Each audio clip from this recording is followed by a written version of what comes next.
whatever happening outside is just a reflection of what's happening within. Tried applying it myself. मैंने उसके बाद classes खत्म हो गई and then I had my C intermediate के exams. तो मैं उसमें लिखती थी कि मेरी रैंक आ गई है, मेरी रैंक आ गई है, ऑल इंडिया मेरी रैंक आ गई है. तो मैंने ऐसा करा और उस अटेम्प्ट में पास हो गई. मेरे डॉट मतलब हमें 400 में से 200 नंबर चाहिए होते हैं एंड आई एग्जैक्टली स्कोर 200. मतलब एक इधर होता तो मैं गई. तो मैंने ये पहली बार समझा कि एक मैं हूँ और एक मेरे अंदर एक कॉन्स्टेंट आवाज है जो मेरे ही अगेंस्ट काम कर रही है. सेल्फ लव को हम क्या समझते हैं, जब अभी नया नया सब मार्केट में आया है थोड़ा कुछ टाइम से सेल्फ लव, तो हम उसे ऐसे समझते हैं कि अपनी एक सुंदर सी सेल्फी मैंने लगाई और नीचे लिखा #self-love. बुक्स पढ़ती रहती थी फिर तो एक मैंने एक्सरसाइज उसमें पढ़ी कि खुद को मिरर में देख के आई लव यू बोलना. खुद से प्यार करना मैनिफेस्टेशन लॉ ऑफ अट्रैक्शन में वही सबसे बेसिक चीज है, सबसे जरूरी ही वही है.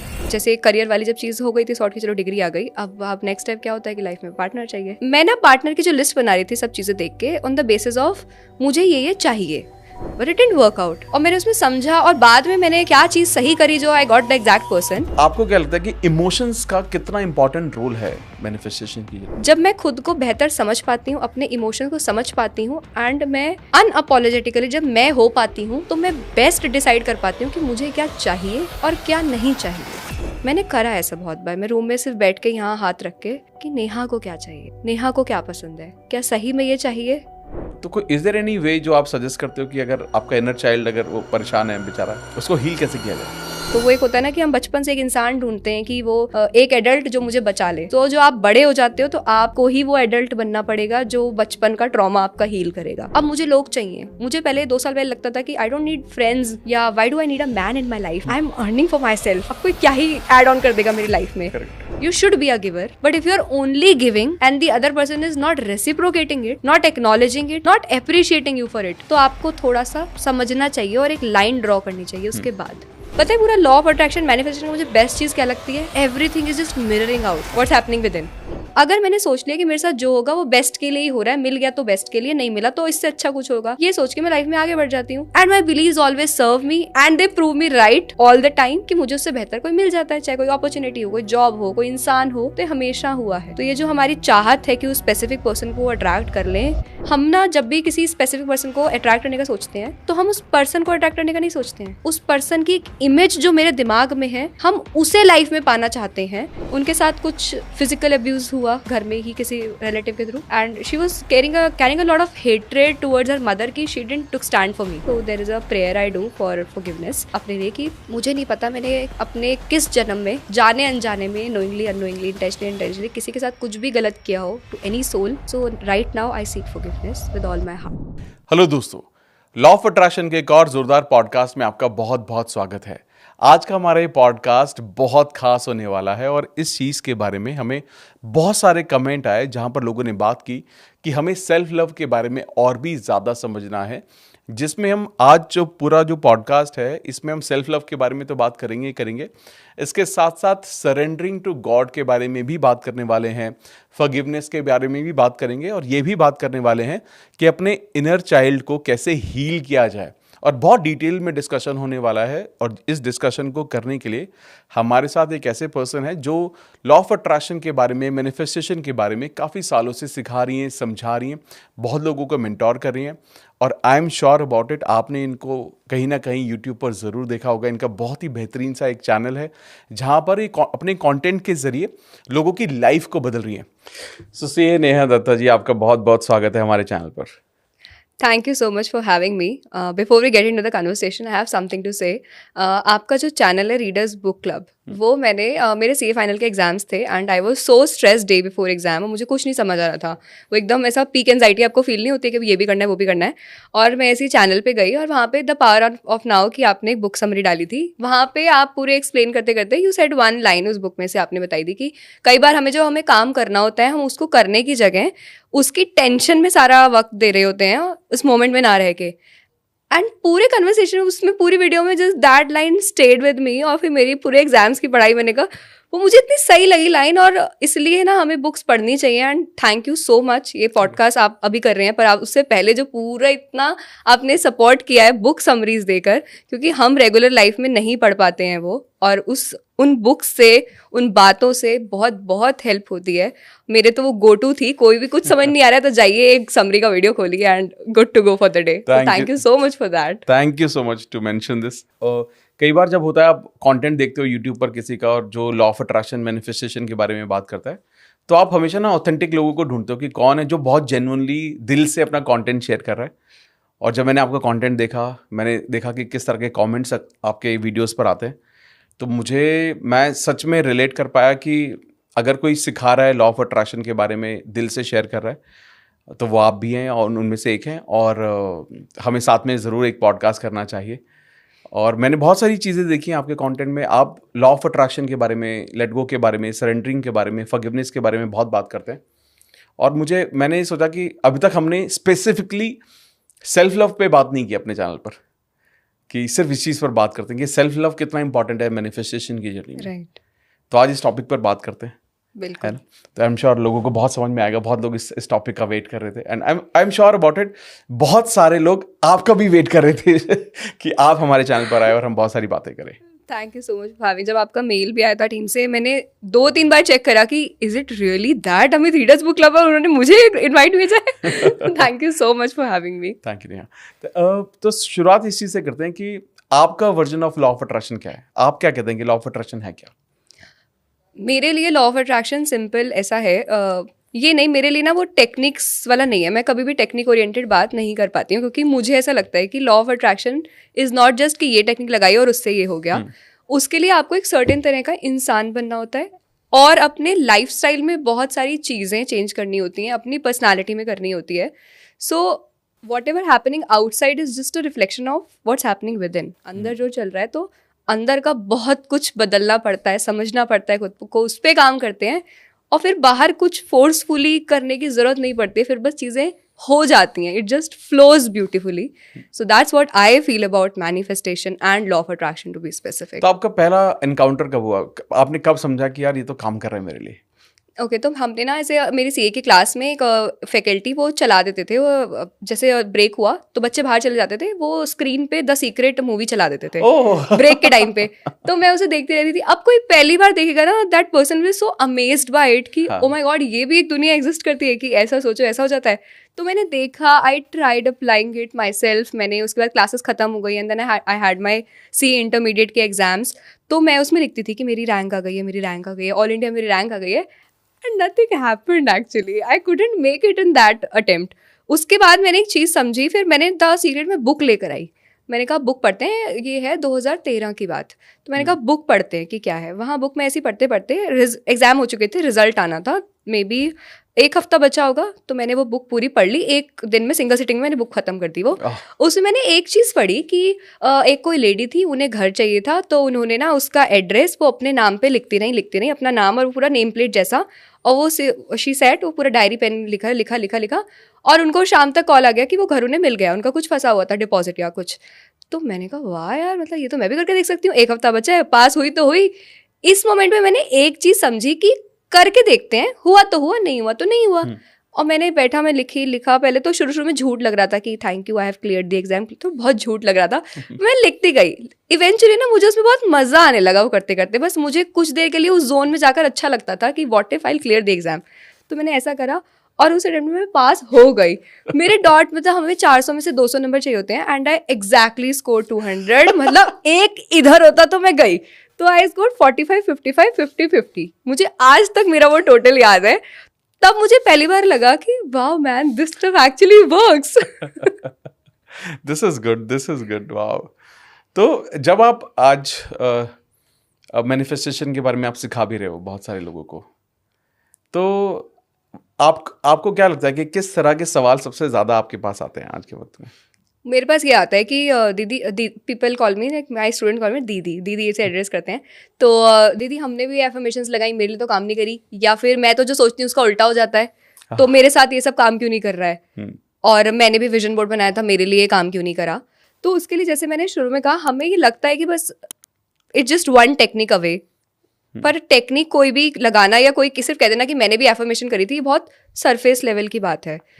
मैंने क्या समझा जब मैं लगा रही थी, अप्लाई कर रही थी पहली बार में, why it didn't work for me, क्योंकि मैं लिख रही हूँ कि मेरी ऑल इंडिया रैंक आ गई है, बट अंदर अंदर आई नो कि बिल्कुल झूठ चीज है, क्योंकि मैंने एकदम ही कुछ क्रेजी मांगा है, पास होना नहीं, बिल्कुल ऑल इंडिया की रैंक मांगी है। तो ये चीज मुझे लगता है कि मेरे पास सवाल इस तरह का होता है कि मैंने भी करा, मेरे लिए काम क्यों नहीं करा। तो शायद हम इसको और डीपर लेवल पे समझें instead of just surface level का नॉलेज लेकर अप्लाई करने से। तो आपका मतलब क्या है इसमें, डीपर लेवल का आपका मतलब इसमें और क्या है? डीपर लेवल का मेरा ये मतलब है, जैसे मुझे थोड़ा थोड़ा आइडिया 2013 से है इसके बारे में, एंड इट्स 2025 नाउ, कितने साल हो गए हैं। उसमें मैंने बहुत चीज़ें लगाई, समझा। तो मैंने 2019 से टू बी स्पेसिफिक एक जर्नी स्टार्ट करी खुद को बेटर समझने की, because if I don't know about my self तो मैं कुछ भी बाहर करूँगी वो उसका कोई मतलब ही नहीं बनता है।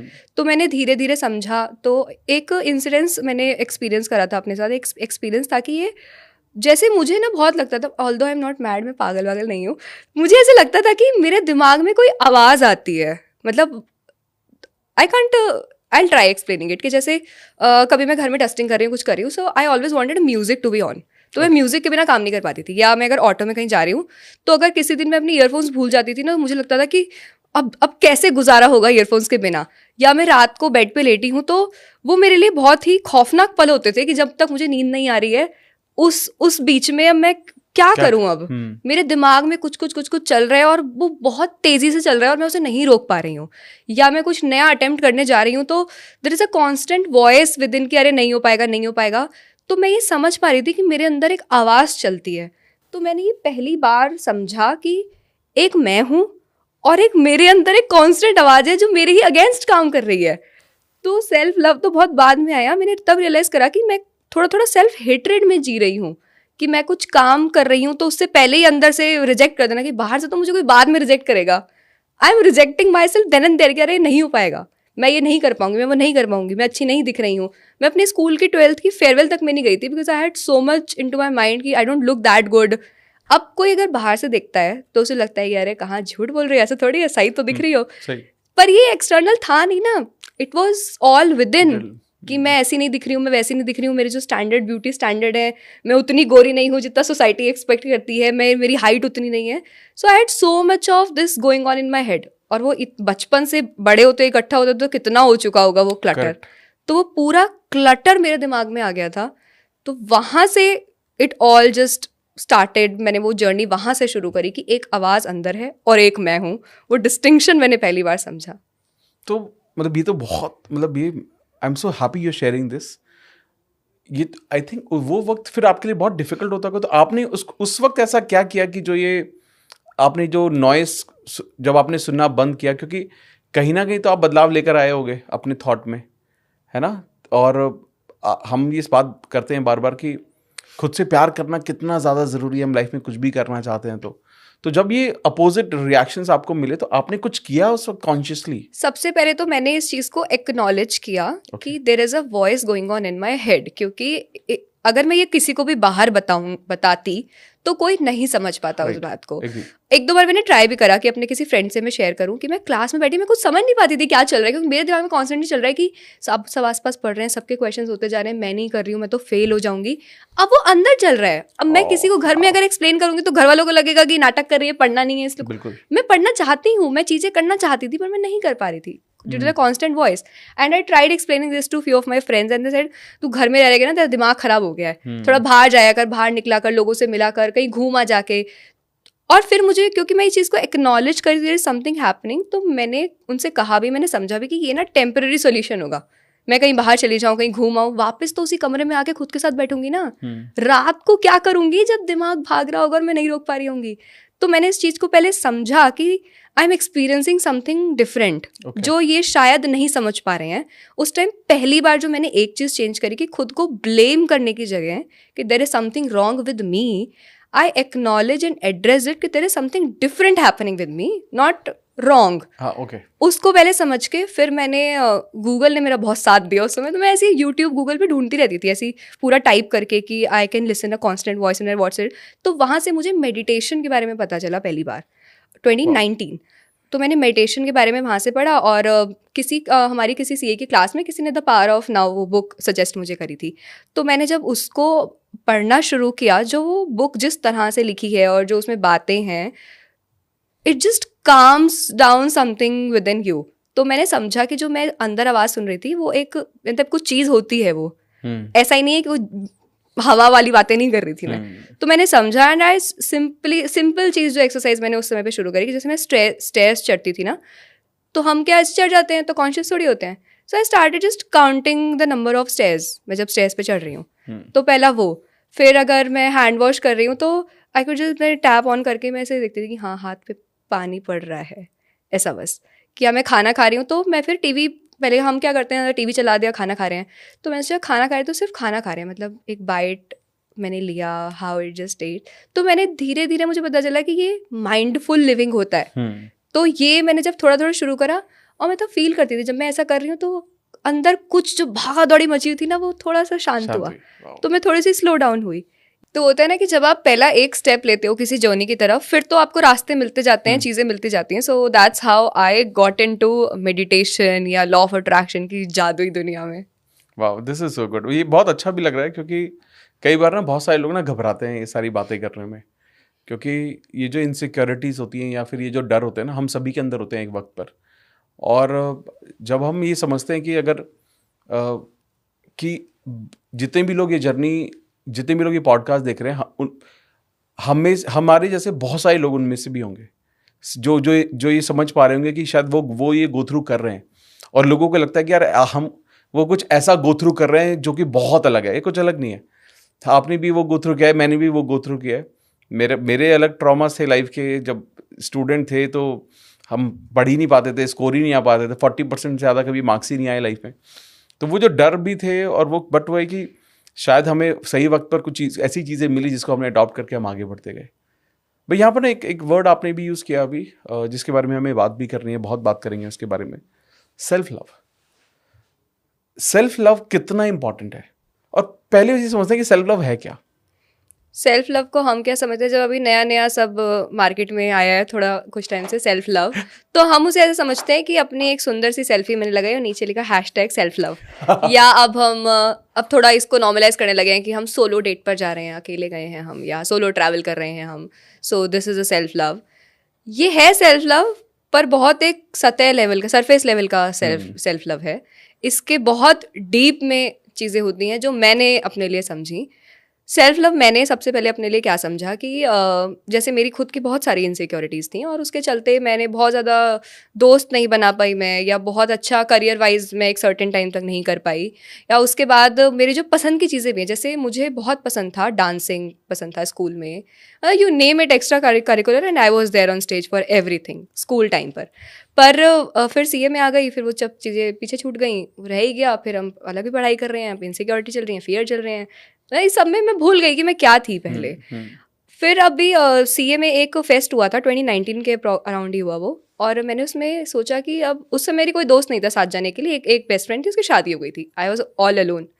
तो मैंने जब ये सब मैं चीज़ें कर रही थी, थोड़ा मेडिटेशन ये सब जब शुरू ही किया था, जो मैंने एक्सप्लेन करा पूरा पीछे, तब मुझे लगा कि मतलब अगर कोई नहीं जा पा रहा है मेरे साथ कहीं, और मुझे कोई चीज़ बहुत ही पसंद है, तो मैं अपने लिए इतना नहीं कर सकती कि मैं चली जाऊँ। So that was the first time ever I experienced that this is a gesture of self love. कि मुझे एक एज अ स्पीकर कहीं बोलना था, और मैं बहुत डर रही थी।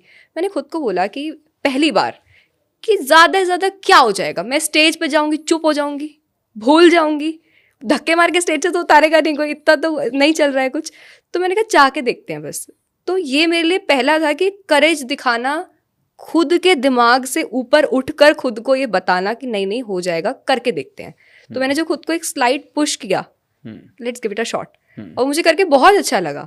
और उसमें जो इतने भी लोग मुझे, मेरे वहाँ पीयर्स जो थे सीए के में उस टाइम, वो जो मुझे वहाँ उन्होंने स्टेज पे पहली बार सुना, उन्होंने कहा हमें नहीं पता तो इतना अच्छा भी बोलती है, क्लास में तो चुप पीछे बैठी रहती थी। पर उन्हें नहीं पता कितना ज़्यादा अंदर द्वंद्व चलता है वो, कि खुद को हरा के खुद ही से जीतना है वाली बात।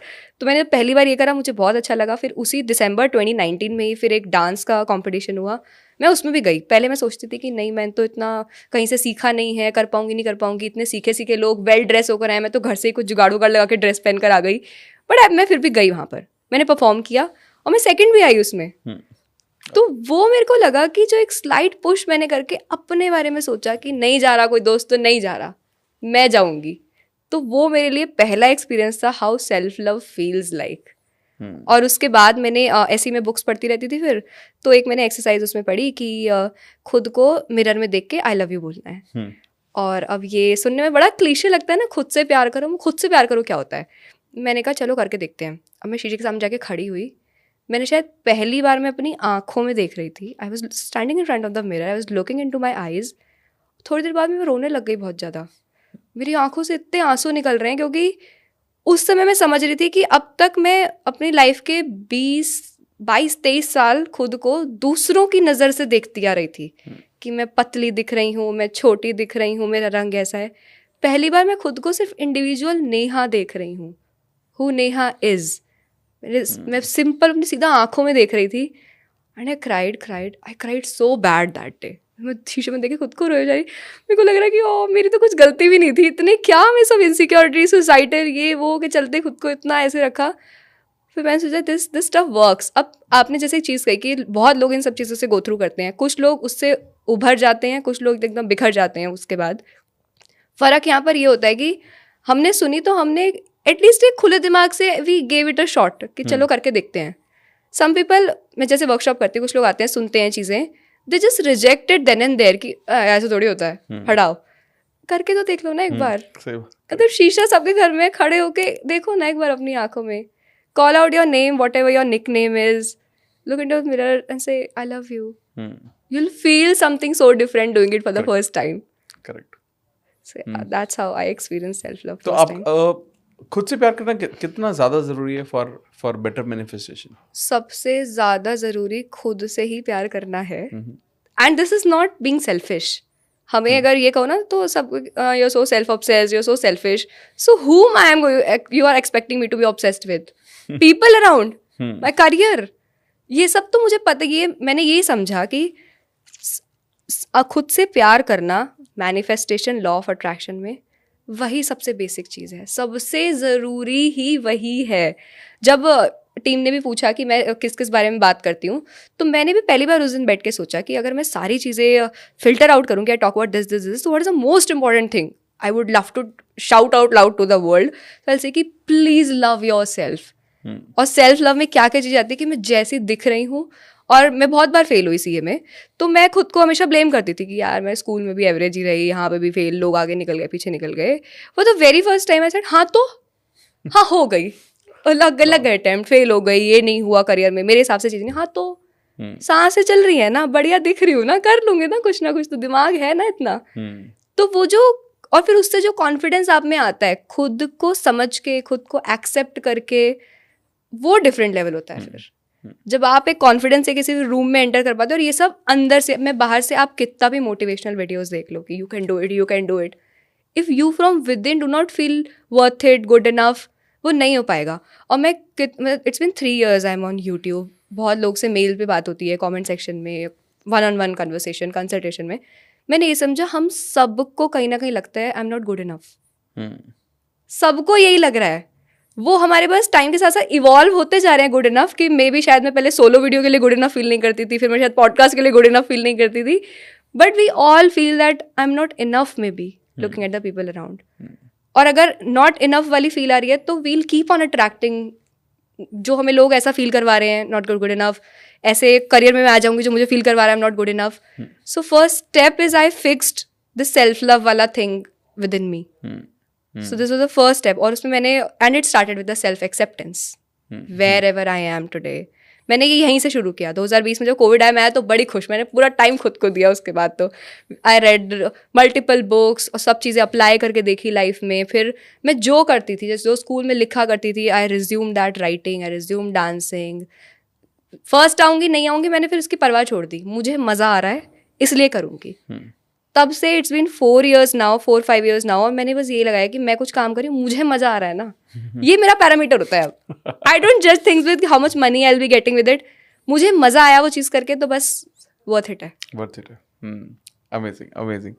तो जब हम खुद से प्यार करने की बात कर रहे हैं, जैसे जब भी हम बात करते हैं कि हमारा जो प्राइमरी फोकस रहता है, जब हम मैनिफेस्टेशन की बात कर रहे हैं, तो ये रहता है कि मुझे क्या सब चाहिए, जहां पर ज्यादातर फोकस इस बात पर जाता है कि मेरे पास क्या सब नहीं है। यानी कि लोग sometime people miss out on gratitude, basically what we already have, जिसकी वजह से भी मैनिफेस्टेशन में इशू आता है। तो आपको लगता है कि जो ये ग्रैटिट्यूड जो है, ये सेल्फ लव से बहुत ज़्यादा कनेक्टेड है? आई टेल यू हाउ मैंने कैसे एक्सपीरियंस करी है चीज़। जैसे करियर वाली जब चीज़ हो गई थी सॉर्ट की, चलो डिग्री आ गई, अब नेक्स्ट स्टेप क्या होता है कि लाइफ में पार्टनर चाहिए। तो मैं ना पार्टनर की जो लिस्ट बना रही थी सब चीज़ें देख के, ऑन द बेसिस ऑफ मुझे ये चाहिए। जैसे मुझे लगता था कि मैं बहुत क्रिएटिव हेड हूँ, तो एट द सेम टाइम कि मैं बिजनेस माइंडेड नहीं हूँ, और मुझे ऐसा दिमाग लगाना कि हम ऐसे भी कर सकते हैं ऐसा, तो मुझे नहीं पता। मेरे को मजा आता है कैमरे के आगे बैठ गए, बोल लिया, बातें कर ली, अपने मन की बात कर दी, डन। तो मैंने ऐसा सोचा कि तो इसका मतलब मैं ऐसी हूँ, तो इसका मतलब मुझे कोई ऐसा इंसान चाहिए जो ये सब चीज़ें फुलफिल करे लाइफ में। ये सब इस बेसिस पे मैंने पूरी एक लिस्ट बनाई, and I got a person like that, but it didn't work out. और मैंने उसमें समझा, और बाद में मैंने क्या चीज़ सही करी जो I got the exact person. मैं पहले गलती क्या कर रही थी कि जो मेरे में अच्छी चीज़ें हैं मैं उसको चेरिश ना करके कि वो तो ठीक है ना, मतलब मैं यहाँ कम हूँ, कम वाली लिस्ट बना रही थी मैं पूरी।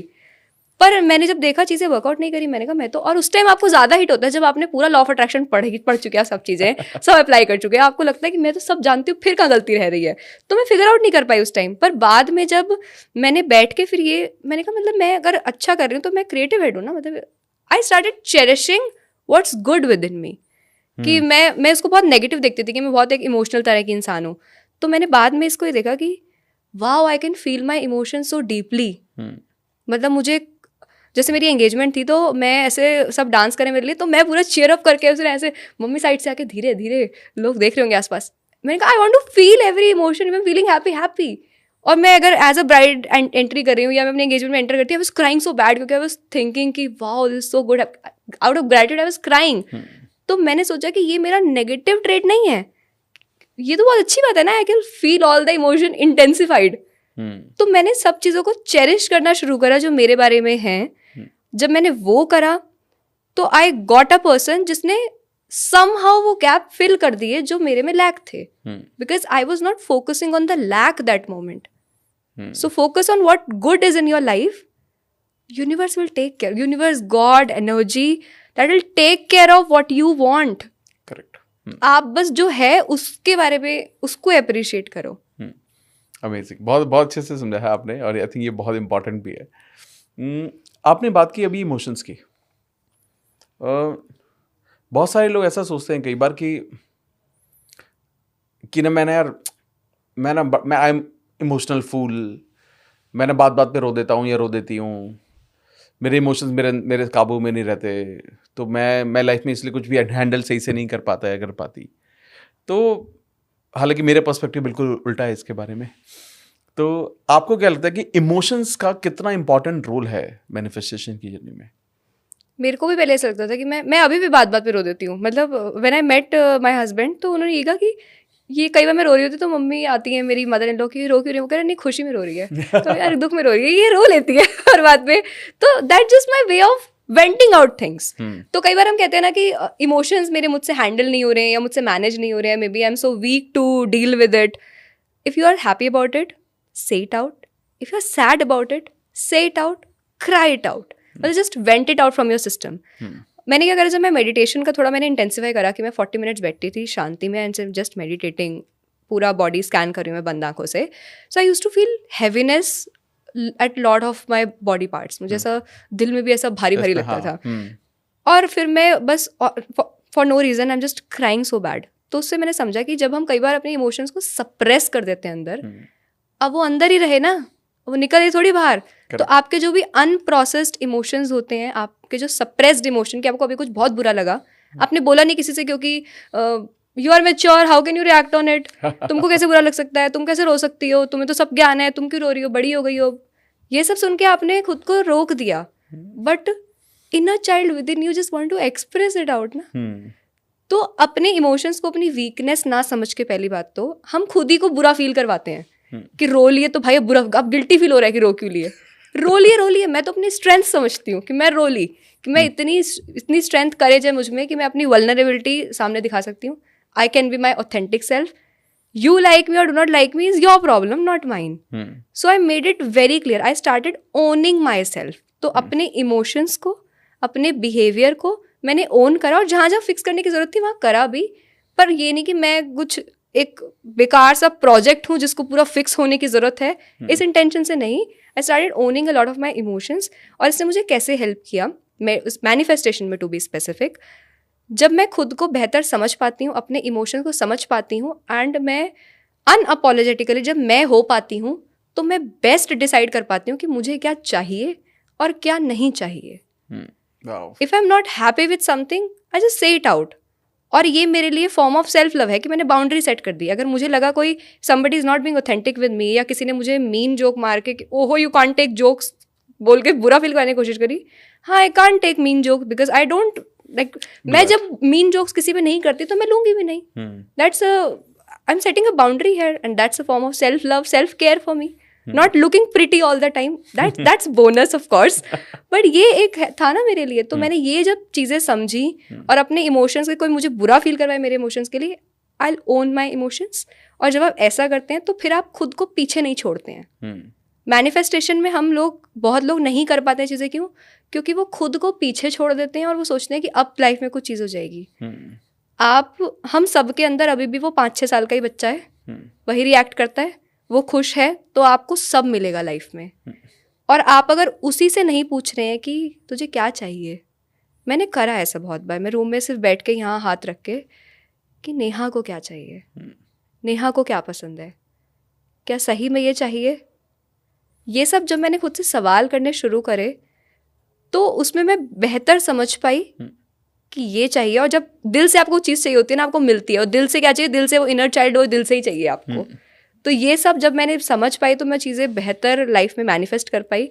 अब तक as on date by God's grace जो चीज़ें मैंने सोची हुई थी, लिखी हुई थी, वो हो गई. बस कल भी मेरे हस्बैंड कुछ मेरे बिजनेस टाइप से कुछ मुझे सजेशंस दे रहे थे, और वो बहुत ही अच्छे से दे रहे थे. और मैंने देखने में समझ रही कि I never told you this, that I want all this from you. It's just happening. तो जब आप मांगना बंद करते हैं तो मिलना शुरू हो जाता है. आप सिर्फ खुद से प्यार करिए, खुद को ओन करिए, फिर सब मिलेगा, सब होगा फिर. Amazing, amazing, amazing. लेकिन कई बार आपको क्या ये ऐसा महसूस होता है कि जैसे आपने बहुत अच्छी बात बोली कि हम सब के अंदर एक बच्चा है, लेकिन अगर वो बच्चा हर्ट है, यानी कि बचपन में कुछ भी उसके साथ हुआ, कोई मेंटल ट्रॉमा है, कोई अब्यूज़ है, तो लोग उसे बहुत दिन तक कैरी करते हैं, जिसकी वजह से वो खुद से प्यार कभी नहीं कर पाते, कितने अच्छे होने के बावजूद भी. क्योंकि कहीं ना कहीं उनको डीप डाउन एक फीलिंग होती है कि उनके साथ कुछ ऐसा हुआ जो उन्हें कैरी फॉरवर्ड नहीं कर पा रहे हैं. कहीं पर भी बहुत सारे इंसिडेंट हो सकते हैं हमारी लाइफ में. तो कोई इज देयर एनी वे जो आप सजेस्ट करते हो कि अगर आपका इनर चाइल्ड अगर वो परेशान है बेचारा, उसको हील कैसे किया जाए? ओके, तो ये क्या होता है ना, हमें ये बचपन में हमारे पेरेंट्स से कई बार आता है, पास ऑन होता है कि my parents didn't love me the way I wanted to be loved. और इसको मैंने कैसे हील किया, मतलब मैं खुद भी, मुझे लगता था कि कहीं ना कहीं I am carrying a lot of disappointment कि आपने ये नहीं करा. छोटी सी बात है कि मेरे पेरेंट्स नहीं लाते थे 12 बजे मेरे लिए केक, मेरे लिए कोई सरप्राइज बर्थडे पार्टी नहीं हुई कभी, और कोई ऐसे क्रेजी मैंने कभी गैजेट्स मुझे नहीं मिले. और बहुत मुझे हर चीज़, पढ़ाई के अलावा अगर किसी भी चीज़, कोई भी चीज़ आपको चाहिए तो आपको बहुत झिकझिक करके लेनी पड़ेगी. तो मैं सबके लिए अपने पेरेंट्स को बहुत जज करती थी पहले. तो और ये बड़े होने तक चला, मतलब 3-4 साल पहले तक मान लो ये चल रहा था. तो मेरे को ऐसा बहुत लगता था. फिर जब मैंने इस सब पे काम करना, जैसे खुद की जर्नी जब शुरू करी, तो मैंने समझा कि मेरे पेरेंट्स भी ह्यूमन बींग्स हैं. तो मैंने पहली बार उन्हें ना, क्योंकि कोई सिखाता नहीं है हमें कि ये सब क्यों हम नहीं भूल पाते हैं कि मेरे पेरेंट्स क्यों नहीं समझ पाए, वो भगवान नहीं है. आप नहीं बोलोगे तो वो नहीं समझ पाएंगे, और शायद उनको भी नहीं पता है. मैंने फिर ये सब में ना एक कॉन्सेप्ट सुना लव लैंग्वेज का. तो कि हमें लगता है कि मुझे ट्रॉमा क्यों हुआ, क्योंकि I wanted to be loved in a certain way and my parents couldn't give that to me. तो मेरी लव लैंग्वेज मैंने जब समझी, लव लैंग्वेज का कुछ कॉन्सेप्ट होता है, जैसे किसी की हो सकती है फिजिकल टच हो सकता है, किसी की हो सकती है उन्हें वर्ड्स ऑफ एप्रिसिएशन सुन के मज़ा आ जाता है, या किसी को गिफ्ट चाहिए, कुछ चीज़ें चाहिए. तो जब मैंने ये समझा, और फिर मैंने समझा कि मेरी थी वर्ड्स ऑफ एप्रिसिएशन, मुझे तारीफ चाहिए. और मेरे पेरेंट्स को ऐसा लगता था कि बच्चे की ज्यादा तारीफ कर देंगे तो सर पे चढ़ जाएगा और आगे कुछ करेगा नहीं। तो वो हमेशा बताते रहे कि कहाँ कमी है।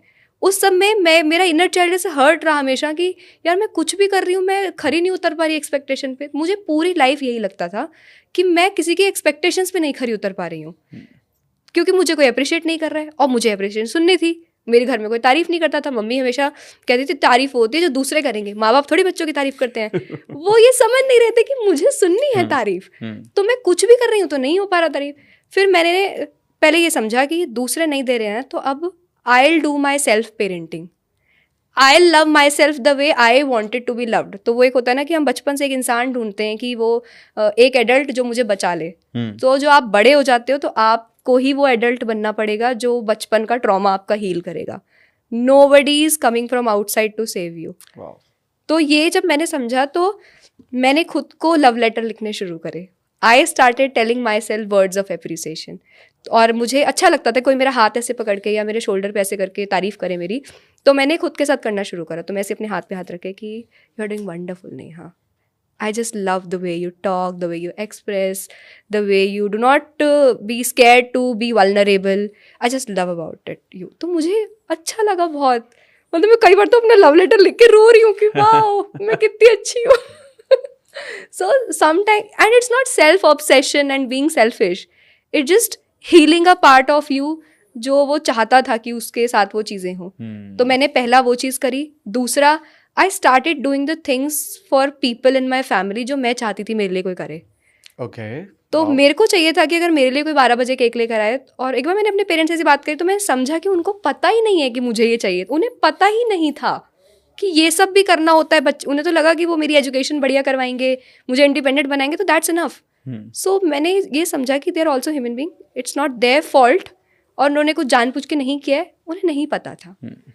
तो मेरा एक पार्ट हील होता है, मैं जब भी किसी के लिए अब कुछ करती हूँ तो मैं दूसरों के लिए अब सरप्राइज प्लान कर देती हूँ, या मैं किसी को कुछ चीज़ें दिलवा देती हूँ। और फिर मैंने काम ऐसा चुना जहाँ पर मैं किसी की लाइफ में वो चीज़ फुलफिल कर पा रही हूँ, और फिर मुझे मेरी लव लैंग्वेज भी पूरी हो जाती है। मेरे को बड़ा प्यार मिलता है कमेंट सेक्शन में, तो मेरी लव लैंग्वेज भी पूरी हो रही है। तो मैं उसमें एकदम फिर अब खुश रहती हूँ कि सही है, अब सब सेट हो गया है। Wow, this is so good. तो जब आप अपने लिए, how often did you write this letter to yourself? ये मैं कभी भी ना इन सब चीज़ों को एज अ काम नहीं करती हूँ कि इतनी बार लिखना है, इतने बजे लिखना है, इस पेन से लिखना है। सब बच्चे पूछते हैं ऐसे मुझसे। मेरे को जब लगता है कभी कैसा अकेला अकेला सा लगता है, एंड अकेला doesn't mean I am lonely in life, या मेरा पार्टनर मेरे लिए ये नहीं कर पाए, सब चीज़ें कर पा रहे हैं, बट अगर आप वो अपना पार्ट पूरा नहीं करोगे, if you are not being the source of joy for your own self, nobody else can do it for you. तो अभी भी मेरे को कभी भी लगता है तो I just sit down and start writing. I just right everything out. अभी 4 दिन पहले मैं लिख रही थी कि मैं क्लूलेस हूँ, मुझे नहीं पता करियर में क्या करना है। अब बाहर से कोई चैनल पे देख के सोचेगा कि भाई इसकी लाइफ क्या सेट चल रही होगी। तो I just keep on talking to myself a lot. और जब भी मुझे मन करता है, कभी मेरा ज़्यादा कुछ, मैं 2 घंटे मेरा मन कर रहा है कि अब आज अपने साथ बैठेंगे, तो अपने साथ बैठे हैं, तब लिख लिया।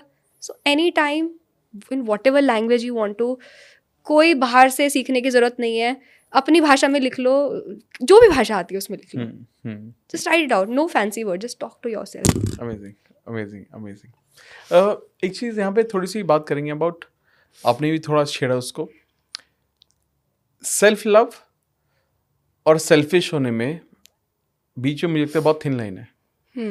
तो कई बार जब हम बहुत सारा सेल्फ लव के बारे में बात करते हैं तो लोग ना उसको सही से इंटरप्रेट करने की बजाय वो सेल्फिश हो जाते हैं। तो आपको क्या लगता है, लोग कॉमन गलतियां क्या करते हैं सेल्फिश, जब वो सेल्फिश होते हैं? आप अपने बारे में सोच रहे हो, अपनी तारीफ कर रहे हो, बहुत अच्छी बात है, दैट सेल्फ लव। पर आप दूसरे को नीचा दिखा रहे हो खुद को ऊपर उठाने के लिए, you know I am so good in it, you are not. ये आप अपना ईगो सेटिस्फाई करो, this is not self love, you are being selfish and doing mean things to others. तो वो नहीं करना है। आप जेन्युइनली कहीं बाहर नहीं जा सकते थे, तो आपने अपने दोस्त से कहा कि देखो मेरी बहुत सारी पढ़ाई बची हुई है, अभी अगर गया ना तो मेरा ये पेंडिंग हो जाएगा और मेरा फिर मोमेंटम नहीं बन पाएगा दोबारा से पढ़ने का। So that's a form of self love, you are setting a boundary there. पर आप कर सकते थे, अगर टाइम भी था, आप वेले बैठ के फोन स्क्रॉल कर रहे हो, और टाइम पर नहीं, उसकी मदद नहीं करूँगा क्योंकि मैंने वीडियो में देख लिया कि किसी और की मदद नहीं करनी है, दैट इज मीन। तो अपने से ऑनेस्ट रहना और ये समझना कि जब तक मैं अपने लिए खुद को खुश करने के लिए चीज़ करी अच्छा है, पर उसमें कोई और हर्ट नहीं होना चाहिए। मैं किसी और के साथ कुछ मीन नहीं कर रही हूँ, वहां तक का ध्यान रखना। क्योंकि कई बार ऐसा मेरे को कमेंट सेक्शन में भी आता है, कई बार लोग सवाल भी पूछते हैं, जब हम बात करते हैं कि खुद से प्यार करना है तो फिर लोग अपनी पूरी फैमिली को इग्नोर करते हैं, सब कुछ छोड़, मतलब वो थॉट आया था कि वो जो आएगा वो करेंगे, अपने आप करेंगे, अब से मैं I am not responsible, I need to focus on loving my own self. So I think ये भी एक, आई थिंक ये डू यू कम पता है अक्रॉस इसमें एक पैराडॉक्स, इसमें एक ये है कि जब आप सेल्फलेस हो जाते हो तो आप ज्यादा प्यार कर पाते हो लोगों से। और अगर मैं ये सोचती हूँ, ये ना जैसे मेरे पास भी बहुत सारे आते हैं, मैं भी अभी अपनी 1 साल पहले की वीडियो देख रही थी, लास्ट जनवरी मैंने बोला था be selfish, just think about your self, और खुद को अकेला कर लो, कोई कुछ काम बोले नहीं, क्योंकि सब अपने अपने बारे में सोच रहे हैं। मैंने ये समझा, और अब मैं इसके थोड़ा अलग बोलती हूँ कि नहीं, फैमिली का भी सोचना चाहिए। अब इसमें ये नहीं है कि मैं झूठ बोल रही हूँ या टीचिंग गलत है, it's just phases of your life. Correct. आपको लाइफ के एक फेज में, जब आप बहुत एक टीनेज में हैं, आपका करियर उस टाइम आपकी प्रायोरिटी है, उस समय अगर आप प्यार मोहब्बत में लगे हैं और उस समय अगर आप सबको एंटरटेन कर रहे हैं, तो आप पीछे छूट जाएंगे। तो वो फेज है लाइफ का, to focus on your own self, और उसके बाद देन कम्स अ फेज, और फिर आपको चीजें मिल जाएंगी, अब सर्टेन चीजें आपकी लाइफ में हो गई। अब वो फेज है कि अब मुझे लोग चाहिए। मुझे पहले 2 साल पहले लगता था कि आई डोंट नीड फ्रेंड्स, या why do I need a man in my life, I am earning for my self, अब कोई क्या ही एड ऑन कर देगा मेरी लाइफ में। Correct. पर वो धीरे, वो फेजेस होते हैं लाइफ के। अब मैं समझी इस चीज को कि आपके पास सब चीज हो सकती है, बट एक स्टेबल इमोशनल रिलेशनशिप आपकी लाइफ में, कि when you are coming back home, there is a person to talk to, जो सेम इंटेलेक्ट पे, सेम इमोशनल वेवलेंथ पे आपकी बात समझ पा रहा है, that's a very different kind of comfort. No clubbing, no partying, no certain amount credit to your account can match that feeling. Correct. तो वो मैं अब समझी। तो now I give importance to my family also, and if I have friends around, I talk to them, I keep a check on people around me. तो ये मैं अब कर रही हूँ, पर उस टाइम पे मैंने सेल्फिश हुई, तभी मैं अब सेल्फलेसली से किसी को सर्व कर पा रही हूँ। तो वो एक जर्नी है, not everything is meant to be applied at a time only, then and there. एक टाइम पे सेल्फिश हो जाओ, फिर एक टाइम पे आप सेल्फलेसली सर्व कर पाओगे। Okay, great. एक चीज़ यहाँ पर आप बताएं, जैसे like you being a girl, I am sure आपके पास आते होंगे, क्योंकि एक जो मोस्ट कॉमन क्वेश्चन आता है वो रिलेशनशिप के आसपास आता है, और मैं लोग अलग अलग सिचुएशन को डील कर रहे हैं, एंड बड़ा सैड लगता है कई बार सुन के क्या क्या वो गो थ्रू करते हैं। तो डू यू थिंक कि जब लोग अपनी रिलेशनशिप में स्ट्रगल कर रहे हैं, शुरुआत में तो सब लोग गिवर होते हैं, सेल्फलेस हो जाते हैं, मतलब उनको वो खुद का सोचते ही नहीं है, वो हर चीज दूसरे के बारे में सोच रहे हैं, सब कुछ छोड़ दे। लेकिन जब उन्हें होश आता है तो उन्हें पता चलता है, अरे मेरी तो कोई पहचान ही नहीं है, मेरी तो कोई इंडिविजुअलिटी नहीं है, मैं तो सब कुछ खो चुकी हूँ। फिर बच्चे हो जाते हैं, फिर लगता है कि मेरी जिंदगी तो निकल गई ऐसे, और तब उनको जब वो ये रियलाइज करते हैं तो उनको ही पता, मतलब वहां पर वो लगता है कि बहुत देर हो चुकी है, या समझ में नहीं आ रहा क्या करना है।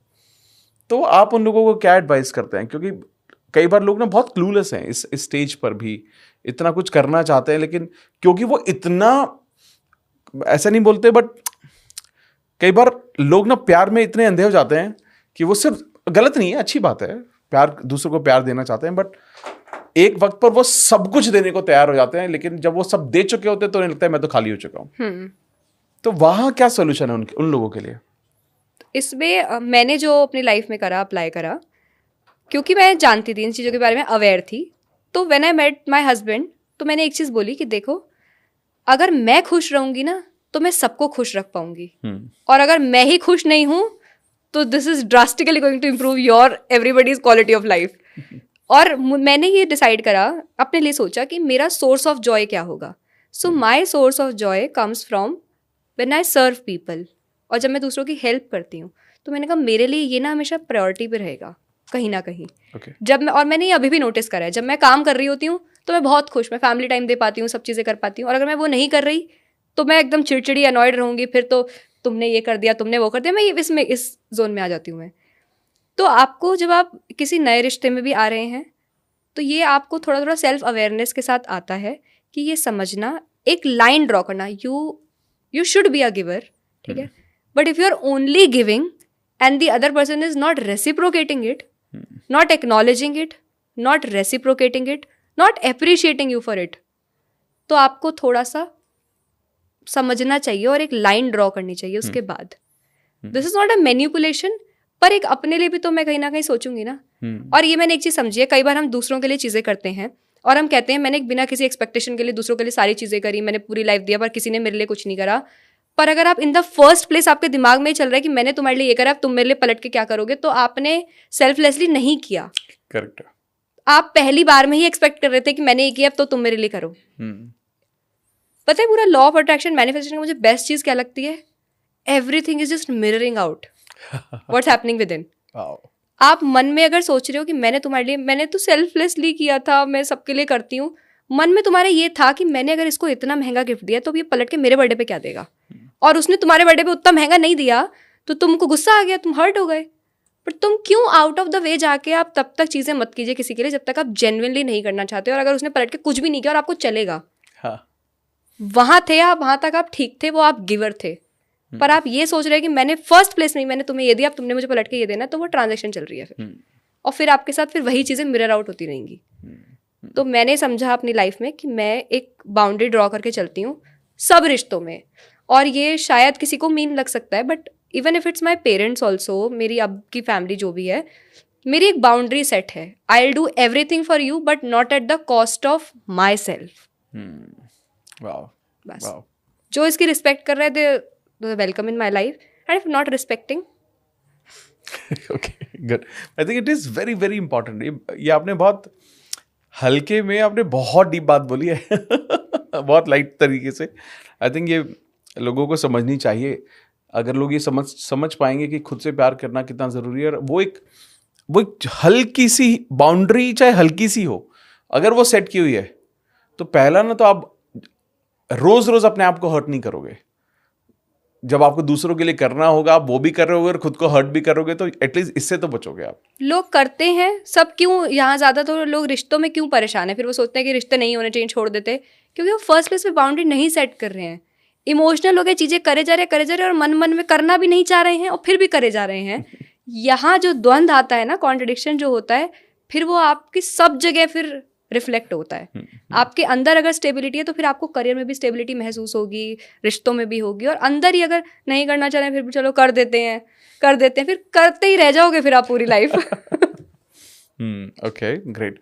तो आपके पास ना वो रिलेशनशिप से रिलेटेड बहुत सवाल आते होंगे, जैसे कि मुझे एक स्पेसिफिक इंसान अट्रैक्ट करना है ना. अब स्पेसिफिक इंसान वो कौन है?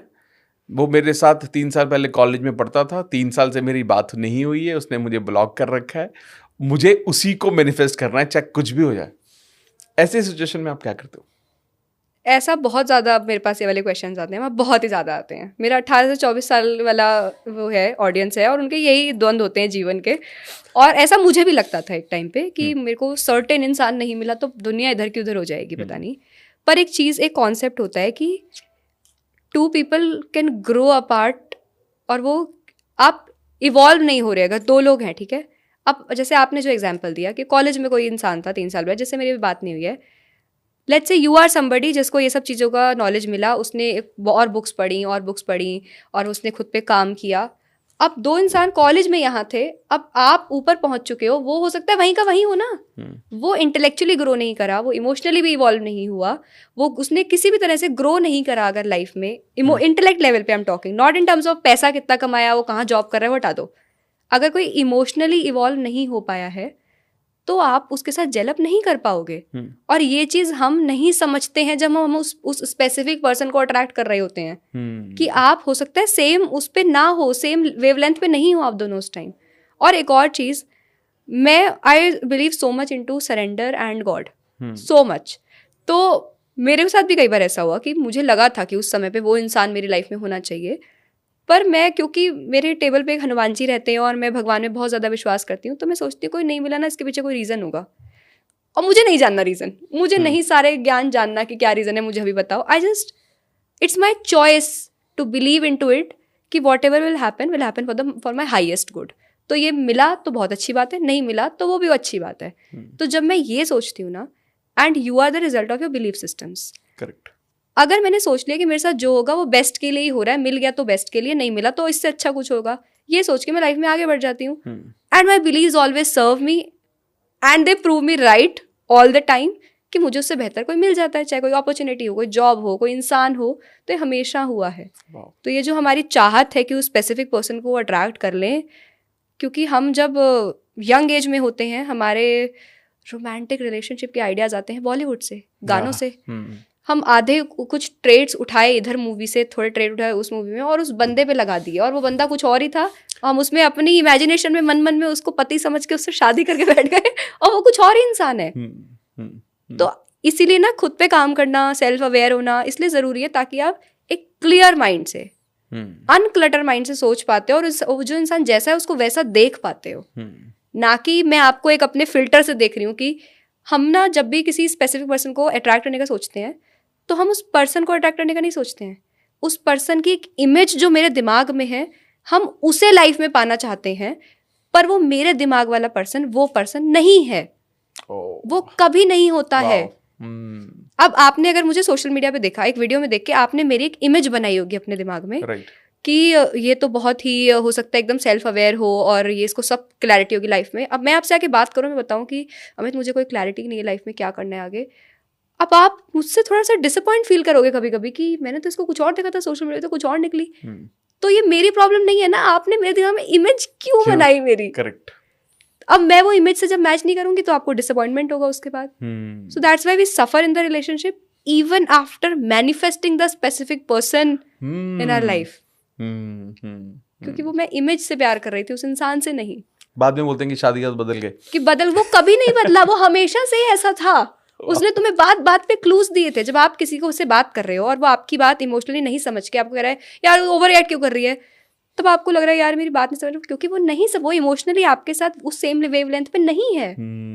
आप सेल्फ अवेयर हो, वो नहीं है. तो आपने ये पहले क्यों नहीं समझा. आप फिर भी समझ रहे थे कि ये एक दिन बदल जाएगा. कोई एकदम नहीं बदलता है. Everybody give the clues of who they are then and there. You take it if it's working out for you और लीव इट. तो मैंने बहुत बार ऐसा किया कि जब मुझे समझ आया कि दिस पर्सन इज नॉट, अभी आज वो इंसान वो नहीं है जो जिसके साथ मैं आज ही रहने को तैयार हो जाऊंगी, तो मैं अपनी लाइफ को बेट नहीं लगा सकती ना कि चल 10 साल में तेरी बेट लगाई तो इसमें तो 5 साल बाद बदल जाइयो. नहीं बदला फिर क्या करूंगी. आज मुझे नहीं जम रहा तो शांति से बात करके mutually part your ways.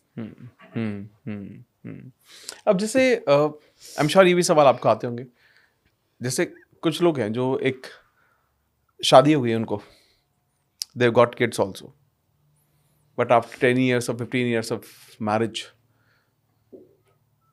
one of them is seeing somebody else. ठीक है. और उनका अब तो चल रहा है, मतलब, और वो बहुत दिनों से इशू चल रहे हैं, 2-3 साल, and they trying to survive कि यार ये कैसे ठीक हो सकता है. और वो कोशिश कर रहे हैं उस इंसान को वापस अपनी लाइफ में मैनिफेस्ट करने की, which is I believe is right, but कब तक. तो जब आप ऐसे सवाल रिसीव करते हैं तो आप उन्हें क्या सजेस्ट करते हैं. अभी लास्ट कुछ दिन पहले कंसल्टेशन में मैं इस तरह का कुछ सुना. तो एक तो बात आती है कि हम चलो मैनिफेस्टेशन जानते हैं तो हम कुछ भी कर सकते हैं, जादू कर सकते हैं. अब ये हुआ वन एस्पेक्ट ऑफ इट. ठीक है. और आपने चलो सरेंडर कर दिया, आपने सब ट्राई करा. कि लेट्स से हम एक एक्सरसाइज जो सुनते हैं कि आप सामने वाले के लिए ग्रैटिट्यूड लिखिए पूरा, वो ठीक हो जाएगा वैसा. पर जब आप ये प्रैक्टिसेस लगा रहे हैं फिर, या अगर हम होपोनोपोनो लगाते हैं कि अब सब हील हो जाएगा, that person will come back into my life, when you are applying ho'oponopono, when you are doing the gratitude, और उसके कुछ टाइम बाद अगर आपको सिचुएशन बदलती हुई दिख रही है इन योर फेवर, बदलने लग गया इंसान, चीज़ें आपके बीच में अच्छी हो गई, बहुत अच्छी बात है, कंटिन्यू विद दैट. बट अगर नहीं हो रहा है अभी भी, और वो मे बी और वर्स्ट होता जा रहा है, या आप नहीं अब सर्वाइव कर पा रहे हो, तो कब तक आपको ऐसा करना है. Why don't you take stand for yourself. मतलब वही ना सेल्फ लव की कहाँ बात आती है कि मैं कितनी बार डोरमैट बनने को तैयार हूँ. यहाँ पे मुझे एक बार एक लाइन ड्रॉ करनी पड़ेगी और अपने लिए एक स्टैंड लेना पड़ेगा कि वो समझ आ रहा है या नहीं आ रहा है. अब क्या हो रहा है, मतलब हम सेम सिचुएशन में रह के बार बार रह के मैंने जो अब तक इतने टाइम में समझा कि हमारी लाइफ में एक पैटर्न रिपीट होता है. मतलब लाइफ सर्कल में चले जा रही है. आप नहीं समझ रहे हो अपनी लाइफ का पैटर्न, वो फिर आ रहा है. आपको लाइफ का एक पैटर्न समझना पड़ता है कि आपको बार बार हो रहा है. Maybe life is demanding you to take stand for yourself. Life is demanding कि आप इस टाइम अपना दिमाग लगा के अपने लिए चीज़ें सोचो, सो डू दैट। ये बहुत एक्सट्रीम होता है, इसलिए हम कभी किसी को सजेस्ट नहीं कर पाते हैं सामने से, कि हमें तो लगता है ना कि अब चीज़ें सामने वाले की लाइफ में अच्छी हो जाएं। Here surrendering to God, believing in God helps, क्योंकि तब आप सोचते हो कि ये हुआ तो भी अच्छा, मन का हो तो भी अच्छा, मन का ना हो तो भी अच्छा, तो सरेंडर कर देते हैं। Very good. मुझे ना ये सरेंडरिंग पे और समझना है आपसे। जो इंसान बहुत टफ लाइफ को गो थ्रू कर रहा है, चाहे वो पर्सनल एक्सपीरियंसेस हों, चाहे वो एक्सटर्नल इफेक्ट्स हों उसके, चाहे वो काम में हो, रिलेशनशिप में हो, तो कई बार ना सरेंडर करना मुश्किल हो जाता है, क्योंकि जब वो बहुत टफ टाइम में सरेंडरिंग बहुत मुश्किल हो जाती है। तो इस सरेंडरिंग को आसान कैसे बनाया जाए? ओके, तो सरेंडर का पहले तो जब मैंने ये नया नया सीखा ना सब लॉ ऑफ अट्रैक्शन, तो मुझे लगा अपने जो भगवान है, अब तो भगवान की क्या जरूरत है अब तो किस्मत अपने हाथ में, लाओ पेन पेपर में तुरंत लिख दूँ ये। But life doesn't happen on pen and paper and Excel sheet. Correct. What you have planned might not go the way you have planned it. तब मेरे को पहली बार धक्का लगा कि भाई ये तो नहीं हो रहा है। अब आपको एंजाइटी होती है कभी कभी कि ये तो नहीं काम कर रहा है जैसे मैंने सोचा था, अब क्या करना है। वहां पर surrendering to God helps. How? मैंने जैसे लिस्ट बनाई थी पूरी कि मुझे इस तरह का पार्टनर चाहिए, और लास्ट में मैंने एक लाइन लिखी थी कि I surrender the will to find a perfect partner to God. जब मैंने ये लिख दिया तो मैंने खुद के हाथ से कंट्रोल ले लिया कि कब होगा, मुझे इसके लिए ये करना है वो करना है। मैंने फिर लिखा कि मेरा ये काम है। So I always make a list of these are my task and these are the task of God. तो let's say I am coming to the podcast, so coming here और preparing well to the best of my ability is in my hands, but how it will go और audience कैसा इस पर सोचेगी, मैं कैसी बात करूंगी, आई सरेंडर टू गॉड कि मुझसे ना वही बातें बुलवाना जो लोगों को सुननी हो। एंड इट्स माई बिलीव कि ऐसा हो जाता है। मैं वर्कशॉप भी जब शुरू करती हूँ, मैं कभी कुछ प्रिपेयर नहीं करती, कुछ कहीं लिखती नहीं हूँ, मैं सिर्फ सोचती हूँ कि बस जैसा जैसा यहाँ पे सबने सुनना हो वैसा वैसा मुझसे बुलवा लेना। एक रफली जॉट डाउन आइडिया होता है कि ऐसा ऐसा ऐसा, बट पूरा एग्जैक्टली नहीं होता कि क्या बात करेंगे यहाँ पे, एंड थिंग्स गो वेल। और क्यों और भी ज़रूरी है सरेंडर करना, एक तो दो सिचुएशन होती है इसमें, या तो आप बिल्कुल ही हेल्पलेस फील कर रहे हो, अब आपको एक होप चाहिए।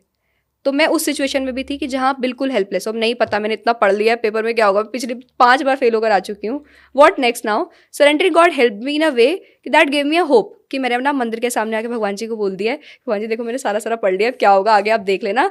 तो मुझे अब संतुष्टि रहती थी, क्योंकि बचपन से हमारे वो बिलीफ बने हैं कि मम्मी पापा ने घर में बताया कि मंदिर होता है, भगवान होते हैं, भगवान को जो कह दो वो सब सच हो जाता है।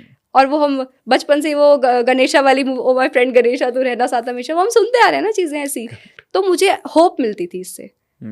और होप, अभी किसी ने कुछ दिन पहले मुझे कहा ऐसी कमेंट सेक्शन में कि अरे what she is doing is just giving hope, selling hope to people. तो मैंने कहा selling hope is the biggest thing I can do in somebody's life, क्योंकि कई बार आपको लाइफ में सिर्फ होप ही बचती है, वो भी आपने किसी से छीन ली तो मैं तो वर्स्ट पर्सन है फिर।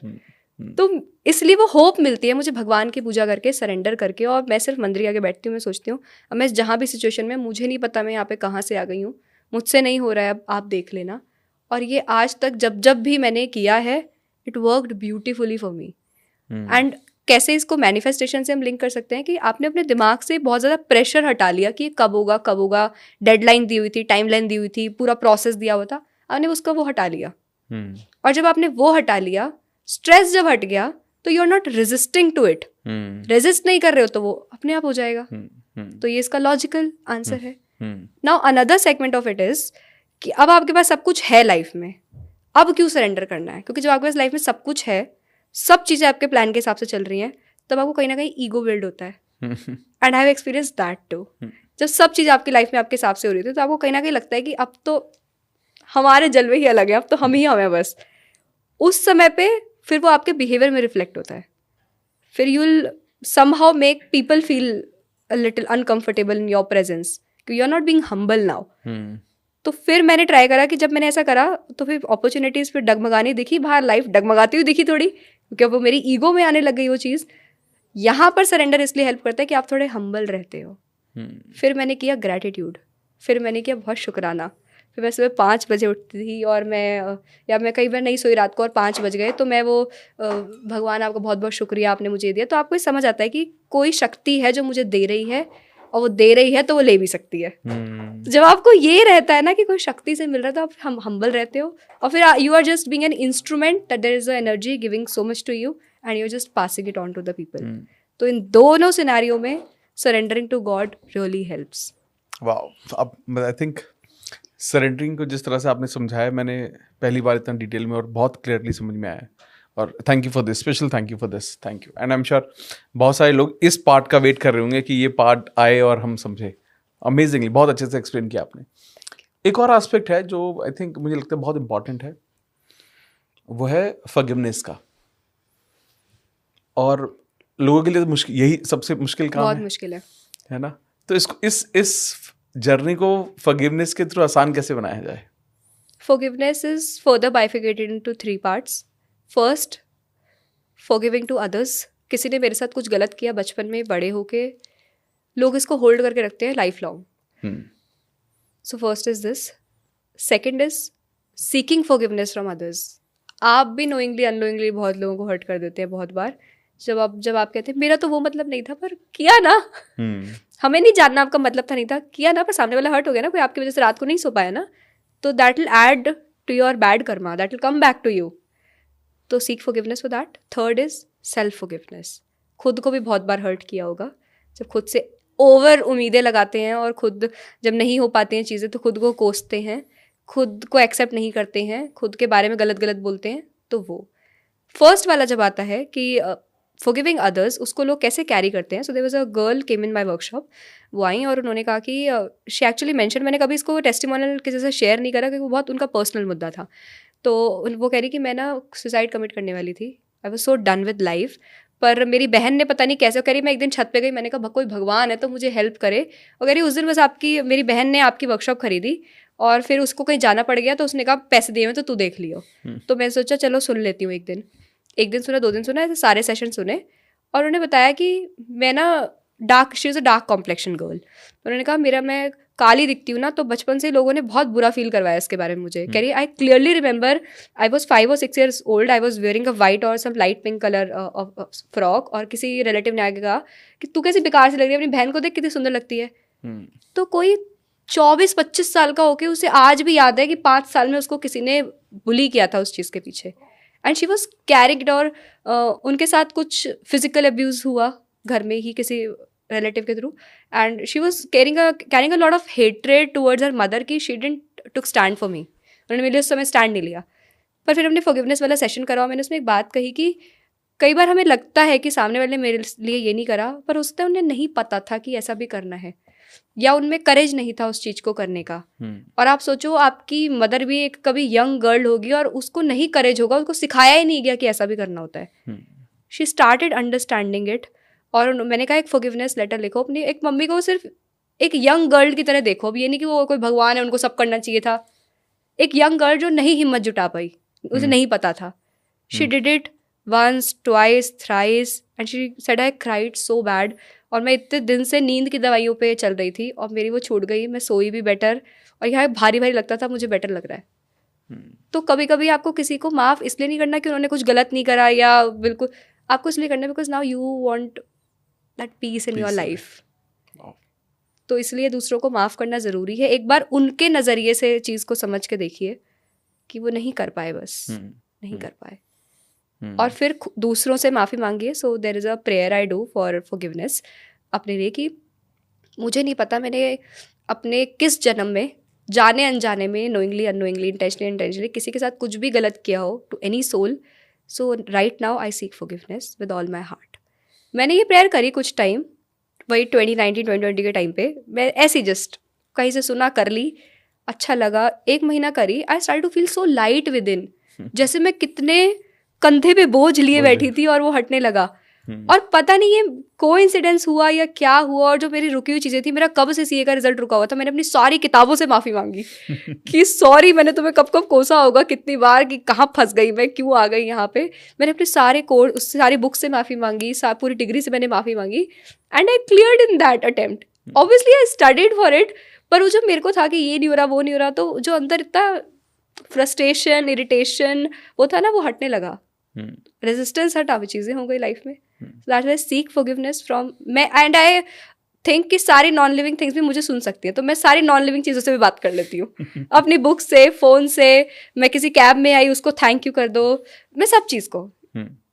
तो मैं ये करती हूँ। और उसके बाद I forgive myself also कि मैं बहुत बार चीज़ें नहीं कर पाई। तो inner child within we felt hurt many times. मैंने कुछ गलत किया तो मैं अपना दिल पे हाथ रख के या अपने सामने मैं इमेजिन करती हूँ एक माई 5 और 6 ईयर ओल्ड नेहा स्टैंडिंग, उस बच्चे की क्या गलती, उसने जब जो नहीं कर पाई वो उसको उतना ही नॉलेज थी जितने से उसने काम करा। तो I choose to forgive myself. This is wow, that's how it helped me a lot in my manifestation. Amazing amazing. I think ये भी बहुत इंपॉर्टेंट हिस्सा है, क्योंकि वो जो लोग पुराना कैरी फॉरवर्ड तो कर ही रहे ना, और कहीं ना कहीं अगर आज वो किसी ऐसी सिचुएशन में है जहाँ उन्हें किसी तरह का चैलेंज महसूस हो रहा है या कुछ, वो वहाँ नहीं है जहाँ होना चाहते हैं, तो कुछ ना कुछ पहले की चीज़ों को उठाकर वो ब्लेम भी करते हैं, है ना। Wow, I have something to add into it. Please.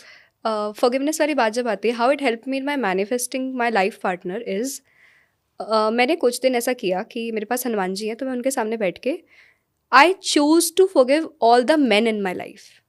मैंने ये किया क्योंकि मैं समझ रही थी कि why my relationships, romantic relationships are not working out.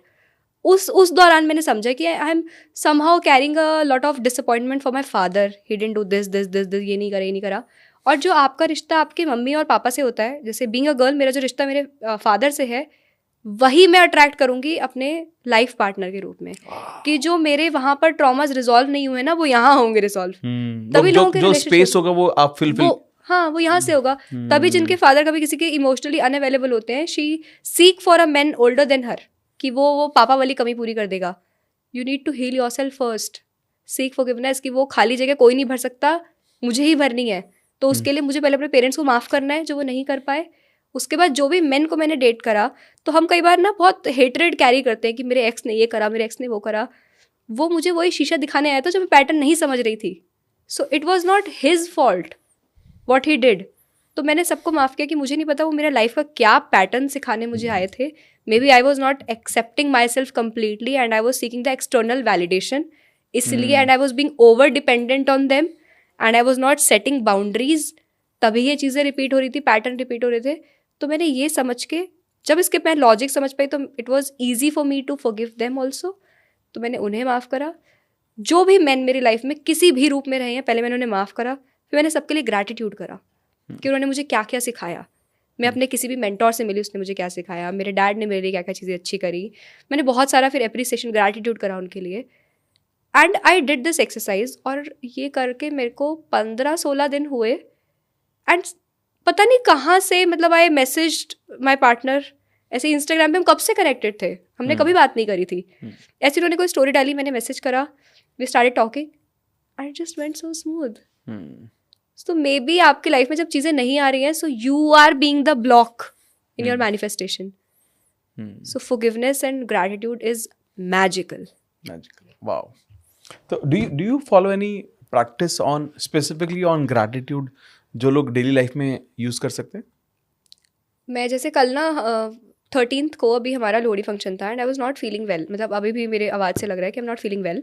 तो मेरे को ऐसे लग रहा था, तो मेरे को कभी भी जब ऐसे लग रहा होता है ना, तो I start thanking my body for it. जैसे मुझे अगर बॉडी में अच्छा फील नहीं हो रहा, तो मैं थैंक यू करूँगी अपनी बॉडी को। या कई बार जब मेरे को हेयर फॉल बीच में बहुत ज़्यादा हो रहा था, तो आई एवरी डे, मतलब मैं ये नहीं सोचती कि उस समय मेरी लाइफ में क्या हो रहा है, मैं एक्सटर्नल रियलिटी को थोड़ा सा साइड रख के I express gratitude for what I want to have in life. तो मैं वो करती हूँ पहले तो इससे आपका ध्यान उससे हटता है कि क्या नहीं है, और आप प्रेजेंट टेंस में एक्चुअली प्रेजेंट में आकर उस चीज़ के लिए ग्रैटिट्यूड कर रहे हो, imagining as if it is in your life. Having said that, people will say, जो नया नया करेगा, कि हमें ये झूठ लग रहा है, हमें नहीं कर पा रहे हैं चीज़ें। तो आप इसके लिए पहले जो है चीज़ें, तो मैं अपने आसपास देखती हूँ क्या क्या चीज़ें हैं। तो मैं ऐसी कभी कभी ऐसा फन करती हूँ, मुझे 50 चीज़ें ढूंढनी है जिसके लिए मैं ग्रेटफुल हूँ, ऐसी फन। तो I never do it as a task, oh my God I have to think the gratitude. मैं कहती हूँ ऐसे 50 चीज़ें ढूंढते हैं कि क्या क्या है। और एक बार जब लिखना शुरू करती हूँ ना, तो टाइनीएस्ट ऑफ चीज़, कि मेरे को सर्दी में नहाने में लाइट आ रही है, गीजर चल रहा है, गर्म गर्म पानी आ रहा है उससे, हीटर है रूम में, एक कोजी सा रूम है, एक मेरे पास ब्लैंकेट है मेरे पास, और एक फैमिली है इतनी अच्छी जिससे मैं आके अपनी बात कह सकती हूँ, इतना सपोर्ट है around, I have an audience to listen to me. तो मैं फिर टाइनीएस्ट ऑफ चीज भी ढूंढती हूँ कि मैं कैब से मुझे क्लियर रोड मिली, वाह I got the clear road, वरना 2 घंटे ट्रैफिक में फंसना आसान बात है क्या? तो I write gratitude for the tiniest of thing that time, और फिर I start to feel good. और मैं ऐसे कई बार मैंने ट्राई करा कि मैं रात को जैसे सो रही हूँ और नींद नहीं आ रही है, तो मैं ऐसे thank you my hair, thank you my eyes, thank you my nose, thank you my face, I say thank you to everything, फिर जो मेरे दिमाग में आता है। और जब भी मैं ये करके सोने जाती हूँ, next morning I get up, I am happy, so cheerful, कि दिमाग में वो सबकॉन्शियस में पूरी रात फिर जाता है कि सब बढ़िया है, सब बढ़िया है, क्या बढ़िया लाइफ चल रही है। से it out often. Wow, I think ये बहुत इंपॉर्टेंट भी है। और अगर आप वही आपने ना शुरू में बहुत अच्छी बात बोली कि I am not into lot activity. अगर हम लोग इन चीज़ों को अपनी लाइफ का पार्ट बना लेंगे, आई थिंक वो ज़्यादा इम्पैक्टफुल होता है, राइट है ना, क्योंकि वो आपकी वे ऑफ लाइफ बन जाता है। फिर आप उसी को जीते हो हर रोज, सबकॉन्शियसली हर वक्त आप उसी जोन में हो, फिर आपको कुछ करने की जरूरत नहीं पड़ती है ना। अमेजिंग। आई थिंक मुझे ऐसा लगता है कि ये जो सेशन था ना, ये बहुत सारे लोगों की ज़रूरत थी। और मुझे भी सेल्फ लव के बारे में, सरेंडरिंग के बारे में, फॉरगिवनेस के बारे में काफ़ी चीज़ें समझ में आई आपसे। और मैं ये डेफिनेटली मानता हूँ कि इस पॉडकास्ट को देखने के बाद बहुत सारे लोगों की मदद ज़रूर होगी। तो अगर आपको ये पॉडकास्ट अभी तक बहुत अच्छा लग रहा है और ऐसा लग रहा है कि शायद आपको इसकी ज़रूरत थी, तो मुझे कमेंट सेक्शन में ज़रूर बताना कि ऐसा कौन सा हिस्सा है जिससे आप सबसे ज़्यादा रिलेट कर पाए, सबसे ज़्यादा। ठीक है। तो नेहा जी, एक चीज़ समझते हैं कि फाइनल एडवाइस आप क्या हमारे ऑडियंस को देना चाहेंगे, जिससे आपको लगता है कि वो अपने अंदर सेल्फ लव को और बिल्ड कर सकें और लाइफ में बहुत सक्सेसफुली चीज़ों को मैनिफेस्ट कर सके। फाइनल एडवाइस आप क्या देना चाहेंगे? हम ना बहुत बार खुद की जो अचीवमेंट्स होती हैं उसको डाउन प्ले करते हैं, हम खुद को कई बार क्रेडिट नहीं देते हैं। तो ये मैंने बीच में कुछ टाइम मैंने करा है, मैंने लिखा, मैं ऐसी रजिस्टर पेन लेके बैठी और मुझे लग रहा था भी ये भी करना है वो भी करना है। तो मुझे लगा कि पीछे तो चीज़ें हो गई ना, मतलब भगवान ने कर दी, हो गई, मैंने थोड़ी ना किया इसमें कुछ। Surrender to God of course. पर उस समय फिर मैंने लिस्ट लिखी कि मैं उस समय जब मैंने बताया कि मेरी बेस्ट फ्रेंड की शादी हुई थी और मुझे उसमें जाना था इवेंट में, मैं गई, मैंने करेज दिखाया। तो मैं अपने स्मॉलेस्ट टाइनीएस्ट ऑफ चीज़ें जहाँ पर मैंने करेज दिखाया, जहाँ मैंने किसी की मदद करी, जहाँ पे मैंने कुछ अच्छा अचीव करा, मैंने फिर लिखा उसको। क्योंकि बाहर से आपको हर बार कोई नहीं मिल सकता जो आपको बताएगा आपने वहाँ पे अच्छा किया। और हम अंदर ना हम सब कहीं ना कहीं एक्सटर्नल वैलिडेशन चेज करते हैं कि कोई बाहर से मुझे बताए मैं अच्छी हूँ तो मैं मानूँ मैं अच्छी हूँ, वरना तो मैंने क्या ही किया है। तो ये मुझे लगा बहुत ज़रूरी है कि हम खुद को अप्रिशिएट करें जो चीज़ें हमने किसी के लिए करी हैं, या अगर हम फिजिकली खुद को अप्रिशिएट करें कि हाँ क्या सुंदर दिख रही हूँ। मतलब मैं ये करती हूँ कि मैं जैसे रेडी होती हूँ कई बार, तो पहले ना मैं क्या करती थी कि जैसे मैंने फोटो डाली उस पर लाइक नहीं आया सर्टेन, तो मैं फोटो को हटा देती थी फेसबुक से। जब फेसबुक का ज़माना चल रहा था तो थोड़ी देर तक इतने लाइक नहीं आया तो फोटो हटेगी अब पक्का। टू द पॉइंट नाउ जब मैं अब रेडी होती हूँ तो मैं मिरर में देखती हूँ क्या लग रही है नेहा, मजा आ गया, मतलब क्या स्माइल है, क्या बाल लग रहे हैं। मैं ऐसा कह के फिर बाहर आती हूँ तो वो कॉन्फिडेंस ही अलग होता है। Now you are not conscious about what you are thinking of me, या मुझे कोई कॉम्प्लीमेंट करे नहीं कर रहा, you are already in your zone. और जिसको लाइफ में कुछ नहीं चाहिए ना, उसी को लाइफ में सब कुछ मिलता है। जिसे दोस्त नहीं चाहिए, जो अपने में खुश रहता है, बंदा एक रूम में एंटर हुआ अपने में एकदम खुश है, सब आके उसका दोस्त बनना चाहेंगे। और जो डेस्परेट एंटर हुआ है कि यहाँ आया हूँ कोई दोस्त बन जाए, उसका कोई दोस्त नहीं बनेगा। Correct. So beggars are not choosers. Stop being the beggar. Fulfill all what you need by your own self. Wow. That's the biggest advice I can give to anybody out there. Amazing. I think मुझे बहुत अच्छा लग रहा है आपसे मिलके, और आपकी एक्चुअली में एनर्जी बहुत प्यारी है, बहुत अच्छी एनर्जी है। Thank you. And I am sure about it, जैसे मैंने कहा कि बहुत सारे लोगों ने ये podcast I am sure manifest किया होगा, आपको हमारे चैनल पर मैनिफेस्ट किया होगा। जिसने भी मैनिफेस्ट किया था कमेंट बॉक्स में ज़रूर बताना। एंड मैं डिस्क्रिप्शन में नेहा जी का सारा जो इनका यूट्यूब का लिंक है, जो इंस्टाग्राम का लिंक है, मैं वो सारी चीज़ें डाल दूंगा। इनका कंटेंट आप देखना। आप सच में अगर आप उन्हें ऑलरेडी फॉलो करते हो तो पता ही होगा, अगर नहीं फॉलो करते तो मैं आपको बता रहा हूँ, आप मेरी तरह आप भी उनके फ़ैन हो जाओगे, क्योंकि वो इतना अच्छा कंटेंट जेन्युइनली आप बनाते हो। और हम सब लोगों का एक्चुअली पर्पस यही है कि समहाउ किसी न किसी तरीके से हम लोगों की मदद कर पाएँ। Right. और अगर हमारी वजह से उनकी लाइफ में थोड़ा भी बदलाव आता है तो वो बहुत अच्छा है ना। तो आपका हमारे पॉडकास्ट पे आने के लिए बहुत बहुत थैंक यू। एंड अगर आपको ऐसा लगता है कि इनको दोबारा बुलाना है किसी और टॉपिक के लिए, बहुत अच्छा सा कोई टॉपिक चूज करके आप मुझे कमेंट बॉक्स में बताना और पार्ट 2 लिख देना, फिर इनको दोबारा बुलाएंगे हम, क्योंकि मुझे बहुत अच्छा लगा है। तो thank you so Same much here. And I wish to see you soon. Thank you. Thank you so much.